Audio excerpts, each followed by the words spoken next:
Oshkosh Media is government programming on GovTV, community programming on Life TV, and community radio on Oshkosh FM 101.9. Welcome to the City Manager's Report, a look at city updates and a preview of the next Oshkosh Common Council meeting agenda. And thanks for joining us for this edition of the City Manager's Report. I'm Andy Radig, and in a moment we'll be joined by our City Manager, Mark Roloff. In the first half of today's show, we'll have some municipal news updates, including information from your city departments. And in the second half, we'll highlight some items from the upcoming Tuesday, November 26th, Oshkosh Common Council meeting agenda. And with that, we bring in our City Manager, Mark Roloff. Mark, thanks for joining us today. Great to be here, Andy. All right, well, we have a lot to go through. It's a busy time of year. There's a lot going on. One of the things that happened recently is that there was a city manager meet and greet for the potential candidates for the new city manager of Oshkosh. That was held on November 18th, and members of the public were able to meet the finalists for the city manager position and kind of get to know them a little bit. Well, I have a faint memory of something like this happening about 16 years ago, so I thought it was a great opportunity for the public to meet up with the candidates, hear a little bit about them, maybe even get a little personal story from them, and then provide comments to the council on who they may or may not, what features about these folks that they like. So there were 4 finalists, and I think, Andy, you have the names of those people. Again, I'm out of the process, so it's really kind of interesting for me. Right, you're kind of an observer here. The 4 finalists, we have Bob Cowell, who was most recently the city manager for the city of Roanoke, Virginia. We also have Rebecca Grill, the city administrator and city clerk for the city of West Allis, Wisconsin. And then there's Will Jones, the city administrator for the city of Mequon, Wisconsin. And then we have Jay Carter Napier, I believe it is, city manager for the city of Casper, Wyoming. So we really have a mix of folks from a lot of different places around the country. And really, I know it's the council's goal to have a candidate in place to begin their role in 2025. So it's a process that's ongoing. There is no decision as of this taping, but it's in the works. Yeah, and I think that the council's been acting pretty deliberately, and part of the reason I gave my early notice was to give council the time so that the gap between one city manager and another is minimized. And so I salute the council for being very aggressive and getting a great pool of candidates to choose from, and I wish whoever they ultimately pick the best of luck. Absolutely, and we will be relaying information about the city manager process as it unfolds, and we will have information out to the public on city social media, as well as a news release that goes out to the media when more information is available. Okay, recently we had a very good event happen. There's been a lot going on downtown. Positive story. ThedaCare Medical Center celebrated its topping out ceremony, which is sort of it marks the completion of the structural steel portion. Yes. So it's like, okay, now we got the frame up, and the rest is fairly easy. So it's quite an interesting. I'd never heard of the topping out ceremony, to be honest with you. So it was kind of interesting. But when they explained it, it's like, okay, I get what it is. Right. And one of the folks that was present was Rob Clayman, the president and CEO of the Oshkosh Chamber of Commerce. And I believe that we have a little bit of a soundbite from what Rob had to say on November 13th. And when you think back to this site and what it was, I mean, the former Morgan Door, Geldwin manufacturing, kind of blighted industrial site, what this is really, it's a reclamation project of our riverfront. The city's been instrumental in making this happen. But this kind of got started back in the 1990s with the city investing in the Riverwalk, kind of getting that started and across the river, but it's now extended over here. So the millions that have invested in the Riverwalk are really coming to fruition and really ties in nicely with this site. Not to mention, the ripple effect we know that this project will have for future developments, for our future leadership, future developers that are going to look at this area. So this is really a catalyst for that. So really, this is quite a quite a major thing that is coming to the downtown area. And as Rob said, this could be a catalyst for additional development. I think it will be, but I think what this project by itself represents is something that's pretty, it's unique in terms of the size of a medical center like this, but it's projected to be 114,000 square feet with an estimated $84 million investment there. And about 60 new jobs for caregivers and staff will be created. This hospital, and it's going to be a hospital, it's going to be providing comprehensive care, including emergency and inpatient services, 24/7, every day of the year. And it's, just in case you didn't catch the address, it's 250 West 6th Avenue, so pretty much the northwest corner of 6th and Oregon Street. And fortunately, because it's east of 41, all of our other hospitals have moved west. This will be providing, enhancing access to medical care for residents living east of Interstate 41. So it's in the central city, it's east of 41, so I think there's a lot of upsides to this project, and I'm so excited that ThedaCare has been proceeding so deliberately with this since they broke ground. Sure, and they continue to make progress on it as they celebrated this topping out ceremony, and we'll continue to keep an eye on it and keep folks updated as it gets closer to opening, and it is projected to be operational in 2025. So also, we wanted to point out a different subject. We will be, actually the city's Public Works Department, the water utility, has sent out some water service line material notifications to approximately 11,000 customers. So we just wanted to provide a little bit of an update about that. Well, we have a database that we've developed over the years, but it is not entirely complete. So what we sent out, about 11,000 notices, so a little more than half of all the residences that we have in the city.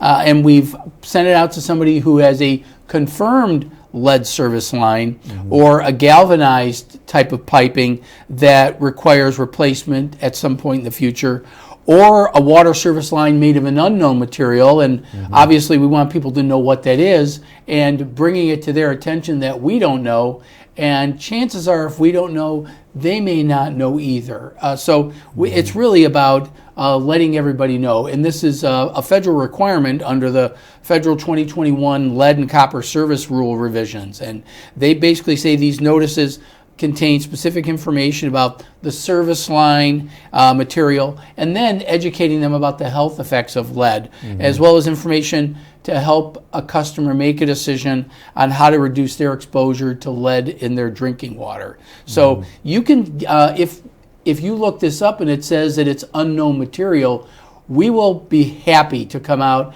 and check it out. Just go to OshkoshWater.com and click on sign up for a free water service line inspection, and we will come out. You can do this yourself. We also have the ability, we've got a little part on the site where you can check it yourself. But if you just want to feel a little more comfortable about it, give us a call. We're happy to do it. You can have a plumber do it, but then you might have to pay a plumber to do that, and we'll do it at no charge. So I know a lot of people are nervous about it, but the idea is the feds want to make sure that we have a good inventory and then educate the people on what options they have. We do have some programs to replace water service lines. This isn't intended to start everybody, you must replace your water line. Right. It's just to let them know, you know, if you're educated, you know more, and then maybe you'll participate in a testing program that we offer, and then you can test to see if there's any detectable lead in your water, which is really the main concern.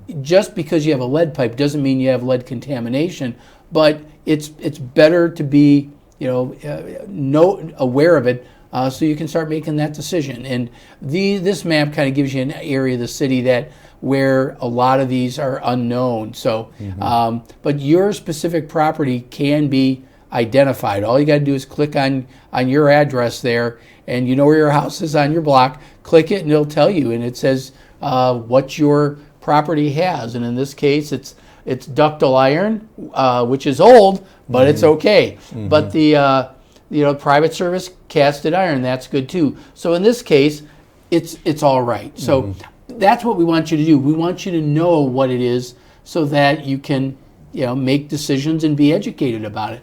But we'll check it out for you if it says that it's unknown. Sure. It's all about education, and nobody will force anybody to change their lines. And really, it's about knowing what you have at your home, and also knowing the options if you choose to get that line replaced. And there are different funding supplements available through different means to assist with those costs. So. Yeah, but first things first, get it checked out and find out what it is. Then you can do all the other investigations. And that's really the first step in the process. Right, right. But the result, or the response has been very good. We've gotten That's right. several hundred calls since we sent those out. Now, that's not all 11,000, but some people may look online already and check it out. But, we appreciate the calls, and we welcome them, because that means you care and you're interested, and we want to educate you. Right, absolutely. All right, and then we also are getting into that time of the year where we're getting into the holiday season, and so some of these familiar events are coming around. The Oshkosh Fire Department has their annual food and toy drive that is coming soon, and they were quite successful last year. Yes, they were. In 2023, the fire department collected over 5,000 pounds of food, as well as $3,500 in cash donations, and they were able to use some of those funds to fund 2 $1,000 scholarships to area students. So we were very pleased with that. So the 2,000 toys that were collected amounted to over $40,000 in retail value. So our great. community is so generous when it comes to that. And so our fire departments, all our fire stations are now accepting all of these donations, and non-perishable food, new and unwrapped gifts, wrapping paper, tape, and as well as cash donations. But of course, the fun part is that the routes will be out there starting Monday, December 2nd. There's the routes that you can see, and you can get more information on our Facebook and Instagram pages, so you'll know where it is.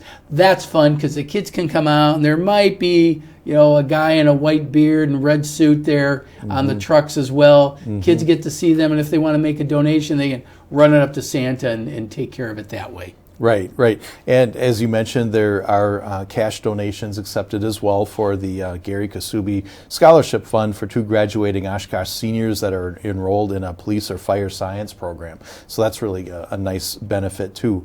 But for more information and the route maps, actually, those are available on the Oshkosh Fire Department Food and Toy Drive Facebook and Instagram pages. So you can get all the details there. And actually, those routes begin between 5 and 5:30 p.m. on those dates that are noted.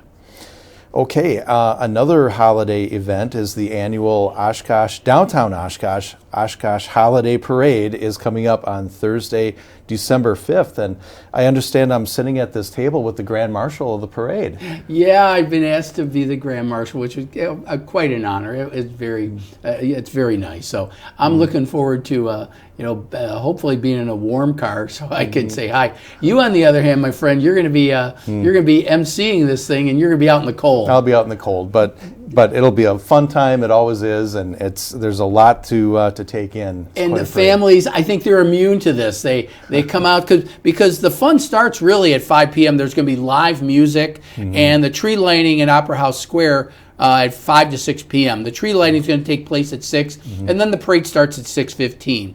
It starts out at the intersection of North Main and CP, heads north to the intersection of North Main and Irving. And what's the theme this year, Andy? It's the 12 Days of Christmas. So all right. People they're all decked out in that theme. So if anybody wants to be Manatee City Manager this month, it'll be because I'll be judging the floats in the parade. So that's the theme, 12 Days of Christmas. So I'll have to keep an eye on that. So I'm looking forward to it. It'll be a lot of fun. And I'd just like to plug that Oshkosh Media will be televising the parade. It will be replayed on Oshkosh Media Life TV and also on the Oshkosh Media YouTube page.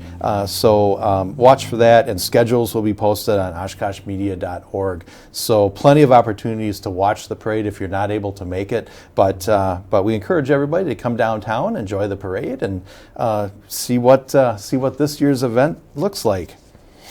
All right, and then we also would like to note that we've talked a little bit about Mr. Reeves, who is the new resident at the Menominee Park Zoo, and there's an opportunity coming up for ribbon cutting for this new exhibit with the bear and fox exhibit at the Menominee Park Zoo. Right. The zoo is open Monday through Friday right now, 10 a.m. to 2 p.m. But some folks want to see something going on a weekend, so the Parks Department said, why don't we do the ribbon cutting for the bear and fox exhibit on a weekend? So that's going to be on Sunday, December 15th, from 12:30 p.m. to 3 p.m. Ribbon cutting is going to take place at 12:30, and then you get to go in and meet the zoo's newest residents.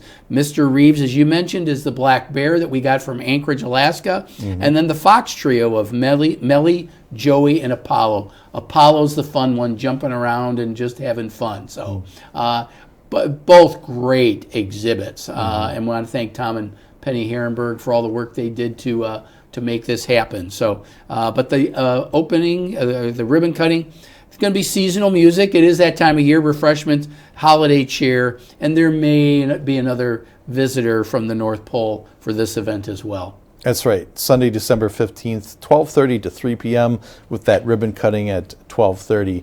And just a note too that there are extended hours for the zoo this fall and early winter season on weekends, so you can take advantage of what the Menominee Park Zoo has to offer. And we're seeing Mr. Reeves there coming out of his enclosure. That was his first time out, so he was just once he figured it out, then he found the tree and he went straight up that tree once he found it. It was really a lot of fun. Yeah, absolutely.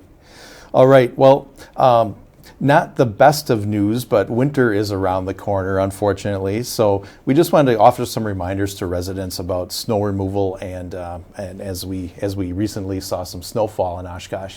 We did, and this is really all about public safety, and it would be my goal that we wouldn't have to go out and clean any sidewalk at all. That would be the ideal situation, but we do have some rules, and we just got to let people know about it. Property owners are required to clear sidewalks abutting their property of snow and or ice within 24 hours after the end of the precipitation or accumulation. And that includes all the handicap ramps, the crosswalk accesses, which are adjacent to your property. So please be mindful of keeping stormwater inlets clear of snow, because that can clog things up as things start to melt. And we also ask, don't cover the fire hydrants. In fact, if you can do the fire department a favor and clean it out a little bit, if you got one on your property, that would be much appreciated. And then don't throw snow in the street. You're really just kind of repeating the process all over again. So if you fail to clear the resident sidewalk, and this is the not fun part, result in a city having a contractor completing the work and invoicing the property owner. And the current rate for this is $173 minimum. So I don't want to charge you. Nobody here wants to charge you. We're just passing on the cost. So please take care of the sidewalks. And so I think everybody will be happy that way. Right. It is about public safety, and we just want to encourage folks to get their sidewalks cleaned off. All right. Well, the next holiday that we have coming up here very soon is the Thanksgiving holiday. We just wanted to pass along some reminders from the sanitation division and some other areas here. Yeah, well, as usual on holidays, no garbage or recycling pickup is on the holiday, which this case is Thanksgiving Day, November 28th. Pickup moves back one day, so Thursday pickup moves to Friday, Friday pickup moves to Saturday. So brush pickup will occur December 2nd through 6th, the week after. So get those brown bags for curbside pickup on your regular garbage day. And then just remember that the winter hours for the Waste Drop-Off Center are from December 1 through March 31. That's 7 to 3 p.m. Monday through Friday only. So just be aware of that. So, and then of course with Thanksgiving, the Yard Waste Drop-Off Center, Go Transit, the library, museum, and City Hall, all are going to be closed on Thursday, November 28th, but we will reopen on Friday. Okay, very good. I think we'll keep it right here, and we'll transition into taking a look at the agenda items for the upcoming Tuesday, November 26th Oshkosh Common Council meeting agenda, transitioning into a little bit of a preview of our upcoming council meeting. And at the beginning, we're doing an introduction of staff at that meeting. one of which is someone that we talked about a little bit earlier. Yeah, we're going to have our new canine Gemma. She's our new police department therapy dog, and so that's always a fun little thing. So there's a lot of animal themes going on here today. So Gemma's already been out in the community with our behavioral health officer Scott Zapata. Been just so well received by the community, and we're real happy about that. But Gemma does serve a very valuable role in terms of helping calm down situations, de-escalate things. And Gemma, as you can see right there, is a cutie, but helps people in some stressful situations and helps de-escalate situations. So Officer Zapata and our social worker that we partner with Winnebago County on, they work together as a team to help some very tough situations. And we've had great success with this and look forward to many years of Gemma providing service to the city of Oshkosh. Be exciting to see Gemma at the council meeting on Tuesday. That's great. All right, and then we have an agenda item under the consent agenda here.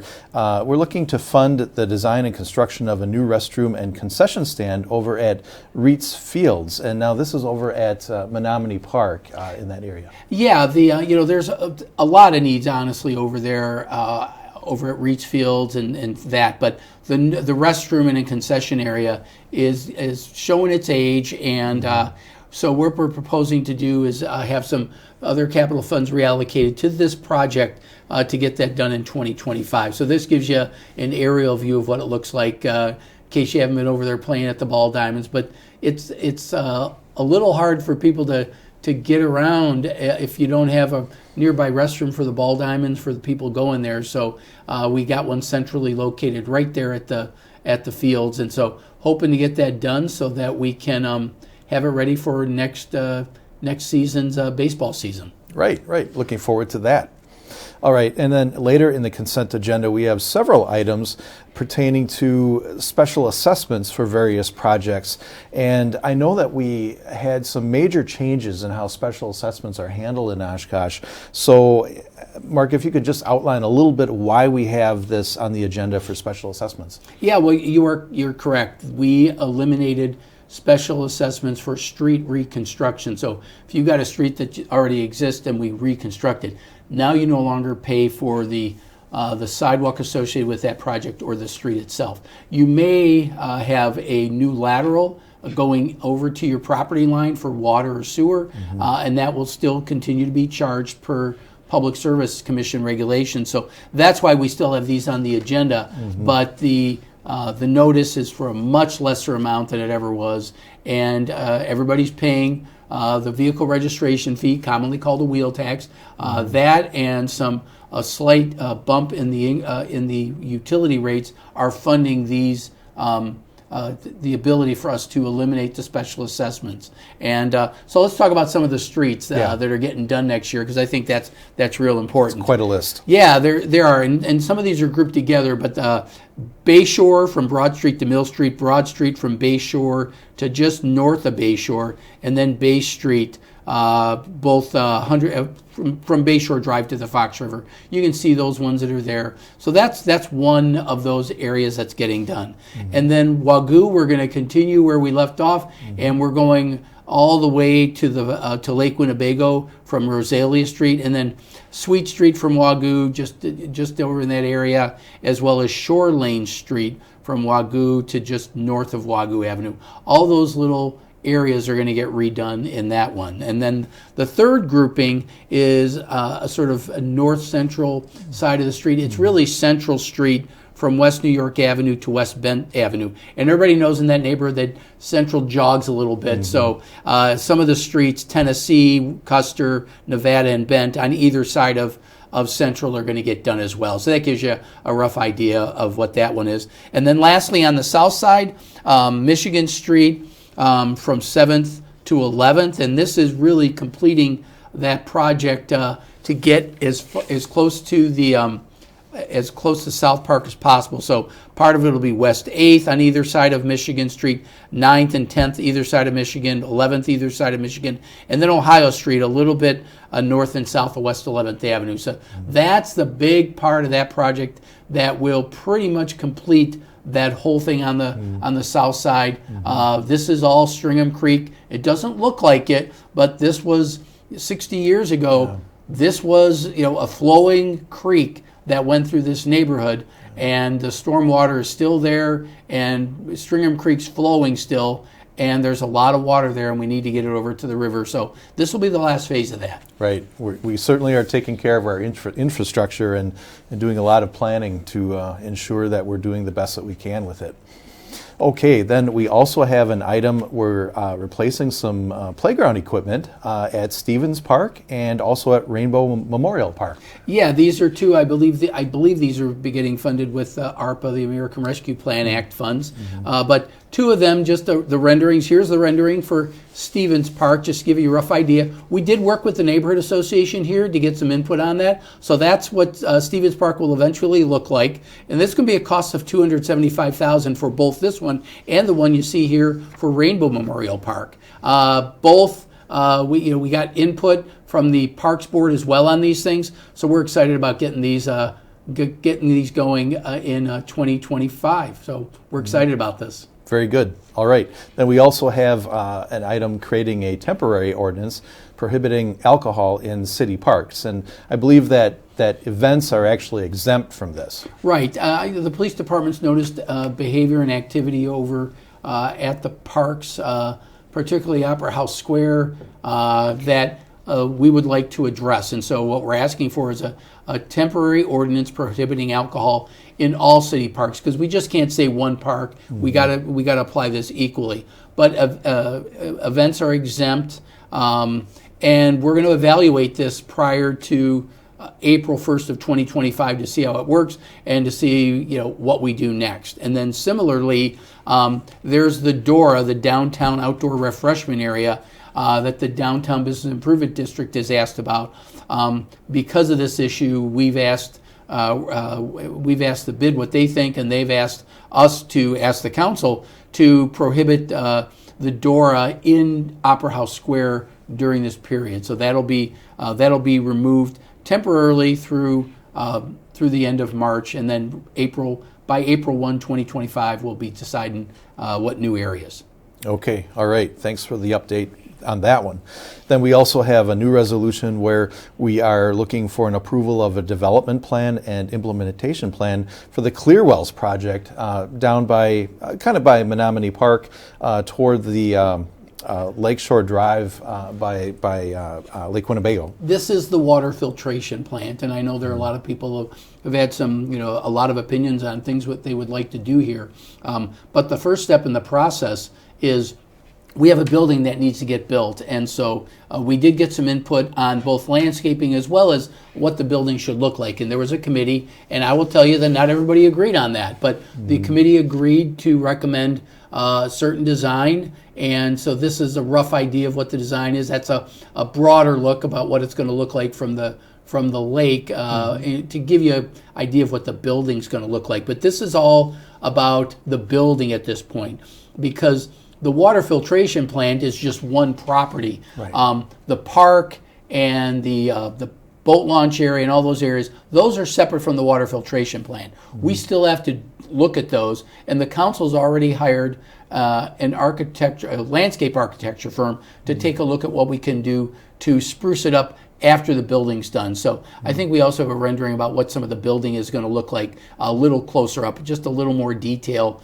with that. So you can see it's just, if you think about that wall over by Interstate 41 and Oshkosh Avenue, right by Two Brothers Restaurant, it's sort of inspirational from some of that. And you can see that it's recognizing the native tribes that were here before, and just giving a little salute to those groups. But this is not the landscaping part of it. We'll see that later. But this is just to get the project forwarded to the Department of Natural Resources, because we've got to get this project going.